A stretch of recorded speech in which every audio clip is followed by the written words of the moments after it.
Good morning সবাইকে। দেখতে পাচ্ছ ডুমুর কেটে রেখেছি, ডুমুর, আলু, নারকোল কুচিয়ে রেখেছি, ছোলা ভিজিয়ে রেখেছি, আর আমার ঘরে বানানো মশলা রয়েছে, আর ঘি বার করে রেখেছি। আগেই অল্প তেল দিয়ে জিরে, ছোটো এলাচ, তেজপাতা দিয়ে ডুমুর, আলু, ছোলা, কাঁচা লঙ্কাটা দিয়ে দিলাম। এবার এটাকে একটু নাড়াচাড়া হয়ে গেলে এর মধ্যে আমি দেখো একটু ঘিও দিয়ে দেবো। এটা আমার ঘরে বানানো মশলা। এবার আমি এর মধ্যে নারকোল কুচিও দিয়ে দেবো কষার সাথে সাথেই 2 মুঠো মতো। আর এটাকেও ভালো করে মিক্স করব, যাতে এর টেস্টটা ভালোভাবে সব সবজির মধ্যে নারকোলের টেস্টটা যেন ঢুকে যায়। এবার আমি টমেটো কেটে রেখেছি, এর ওপরে টমেটো দিয়ে দেবো।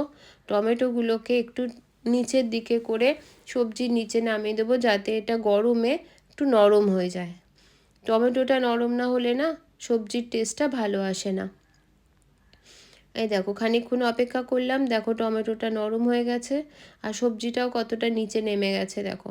এবার এটাকে ভালো করে একটু নেড়ে চেড়ে গরম জল করে রেখেছি, গরম জলটা এর মধ্যে দিয়ে দেবো। জলটা একটু বুঝে দিও, কারণ ডালনাতে হালকা ঝোল ঝোল থাকে, বেশি হয়ে গেলে শুকোতে গেলে আবার সবজিগুলো গলে যাবে, ওই জন্য বুঝে জল দিতে হবে।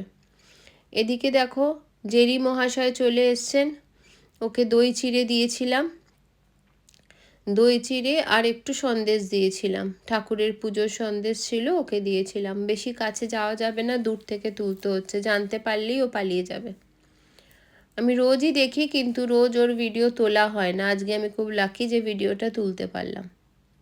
আর তরকারির মধ্যে আমি একটু চিনিও দিয়েছি, ওটা মাথায় রেখো, ডালনাটা হালকা হালকা মিষ্টি হয়। এবার এটা তোমাদের চয়েসের।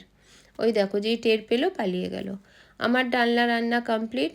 চলো আজকের মতো এটুকুনি, তোমরা সবাই ভালো থেকো, আবার দেখা হবে, টাটা।